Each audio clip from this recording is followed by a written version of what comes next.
होता है ये एक ऐसी बीमारी है कि ये बंदे को खा जाती है, क्योंकि पाकिस्तान में हर 9 में से 1 खातून को कैंसर है, स्पेशली ब्रेस्ट कैंसर।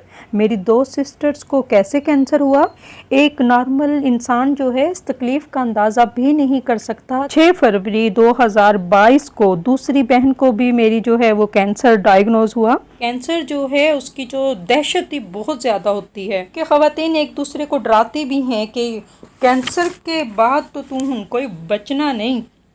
अस्सलाम वालेकुम, कैसे हैं आप सब। अच्छा, अक्टूबर का महीना शुरू हो चुका है। आप लोगों को मालूम है कि अक्टूबर का महीना जो है वो इंटरनेशनल ब्रेस्ट कैंसर अवेयरनेस के हवाले से मनाया जाता है। मुझे कैंसर अवेयरनेस के हवाले से वीडियो क्यों बनानी पड़ी, इसकी एक बहुत बड़ी रीज़न है, और वो रीज़न है मेरी सिस्टर्स को कैंसर है। एक सिस्टर को नहीं, मेरी 2 सिस्टर को कैंसर है, और मैं चाहती हूँ कि कैंसर के हवाले से जो इन्फॉर्मेशन हम लोगों को मालूम है वो आप लोगों को भी मालूमात होनी चाहिए, ताकि इस बीमारी को आगाज़ से ही आप पकड़ लें। वरना अमूमन होता क्या है कि हमें कैंसर जैसे मौजी मर्ज़ का उस वक्त इल्म होता है जब ये हमारे जिस्म में जड़ पकड़ चुका होता है, और फिर जब हम इलाज करवा रहे होते हैं तो बाज़ औक़ात ऐसा होता है ये ऐसी बीमारी है कि ये बंदे को खा जाती है। तो मैं इसी वजह से मैंने सोचा हुआ था कि अक्टूबर का महीना जब शुरू होगा मैंने अवेयरनेस के हवाले से, कैंसर अवेयरनेस के हवाले से वीडियो ज़रूर बनानी है, ताकि पाकिस्तान की तमाम ख़वातीन को कैंसर के हवाले से अवेयरनेस हो, क्योंकि पाकिस्तान में हर 9 में से 1 खातून को कैंसर है, स्पेशली ब्रेस्ट कैंसर। अच्छा, पाकिस्तान दुनिया भर में कैंसर में 8वें नंबर पर है। मेरी 2 सिस्टर्स को कैसे कैंसर हुआ, हमें इस बात का कैसे इल्म हुआ, वो कौन सी अलामात थी जिनसे हमें शक हुआ कि अब क्या मसला है, ये सब आपको मैंने इस वीडियो में बताना है, ताकि आप लोगों को भी इंफॉर्मेशन हो और आप लोग भी अवेयर रहें और वक्त से पहले इस बीमारी को जड़ पकड़ने से पहले ही अपना इलाज शुरू करवा दें।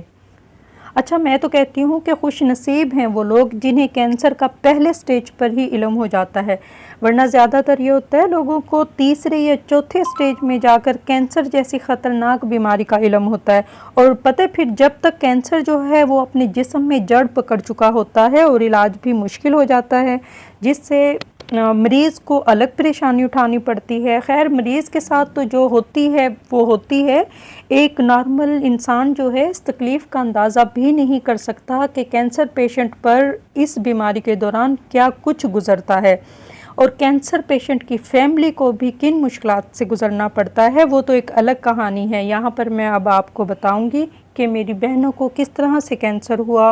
बात कुछ यूँ है कि आज से 5 साल पहले मेरी सिस्टर को कैंसर डायग्नोज हुआ।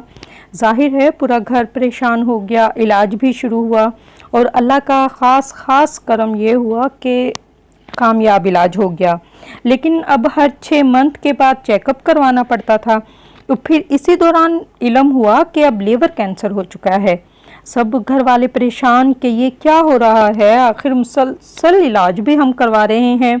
अच्छा, हर हफ्ते इंजेक्शन भी लगता था, जिसके लिए मेरी बहन को जीनम कैंसर हॉस्पिटल जाना पड़ता था, गुजरांवाला, झंग से गुजरांवाला। मतलब बीमारी के साथ साथ सफ़र की जो मुश्किलात थी वो अलग मेरी बहन को उठानी पड़ रही थी।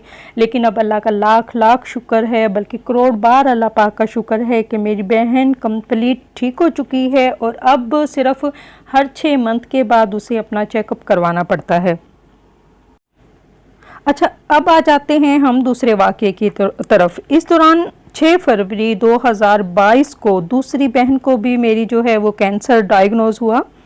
फिर ये हुआ एकदम पूरे ख़ानदान में खौफ और दहशत सी हो गई, जिसका नतीजा मेरे ऊपर तो ये हुआ कि मेरी रातों की नींद उड़ गई।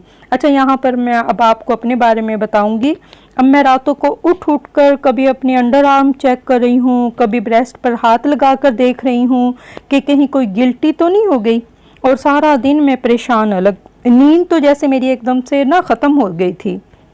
अच्छा, इसी खौफ और दहशत का असर समझ लें, या वाकई भी मेरे साथ ऐसा हुआ कि मुझे ब्रेस्ट में शदीद दर्द फील हुआ। अच्छा, एक खौफ का जो सायरन था वो तो मेरे दिमाग में बज गया, मुझे दर्द की लहरें भी उठ रही थी। फिर फ़ौरन से बेशतर ये हुआ कि हम लोगों ने डॉक्टर को चेकअप करवाया। इसे फिर हमने अपनी हिस्ट्री भी बताई कि इस तरह से मामलात हैं। अच्छा, बहरहाल डॉक्टर ने अच्छे से चेकअप किया और तसल्ली दी कि ऐसा कोई बज़ाहिर नज़र नहीं आ रहा है। साथ ही मेमोग्राफी टेस्ट भी करवाने का कहा। तो फिर मैंने मेमोग्राफी भी अपनी करवाई और मैं अब आपको बताऊं कि ये परेशान और खौफज़दा होने की वजह से मुझे ये सब ऐसा फ़ील हुआ, वरना हकीकतन ऐसी कोई बात नहीं थी। मतलब कैंसर जो है उसकी जो दहशत ही बहुत ज़्यादा होती है। अब मैं आप लोगों को एडवाइस दूंगी कि अक्टूबर के महीने में कैंसर के तमाम हॉस्पिटल में कैंसर की तशख़ीस के टेस्ट फ्री होते हैं। ख़ास तौर पर ब्रेस्ट कैंसर की तशख़ीस जो है फैसलाबाद, मुल्तान, बहावलपुर, लाहौर, लाड़काना और कराची में कैंसर के हॉस्पिटल हैं। आप जाकर अपना फ्री में चेकअप ज़रूर करवाएं, अपनी ज़िंदगी को महफूज बनाएं, अपने लिए, अपने प्यारों के लिए। अच्छा, कुछ ख़वातीन कैंसर जैसी बीमारी का सुनकर डर जाती हैं, जैसे मैं भी डर गई थी और मुझे फ़ील हुआ कि मुझे ये मसला हो गया है। वो अपना इलाज करवाने से भी घबराती हैं कुछ ख़वातीन तो, और इन्हें फ़िक्र हो जाती है कि इलाज करवाने से बाल ख़त्म हो जाएंगे, केमो लगेगी तो तबीयत भी ख़राब हो जाएगी। यकीन करें, ये सब दर्द मुश्किल कुछ टाइम के लिए आता है। इलाज के बाद आपके बाल भी आ जाएंगे और तबीयत भी ठीक हो जाएगी। क्योंकि ख़वातीन एक दूसरे को डराती भी हैं कि कैंसर के बाद तो कोई बचना नहीं। देखें, ऐसा बिल्कुल भी नहीं होता। वक्त पर इलाज करवाने से कैंसर जैसा मौजी मर्ज़ ख़त्म हो जाता है। आप देखें, बहुत बड़ी बड़ी फ़ीमेल एक्ट्रेस जो हैं वो भी इस बीमारी से कामयाबी के साथ लड़ चुकी हैं और इस बीमारी को शिकस्त दे चुकी हैं। अगर हमें फ़ौरन इस बीमारी पे हम रद्द अमल करें और अपना इलाज करवाएं और तकरीबन हर 6 मंथ के बाद हम अपनी मेमोग्राफी करवाएं तो हम इस बीमारी से महफूज रह सकते हैं।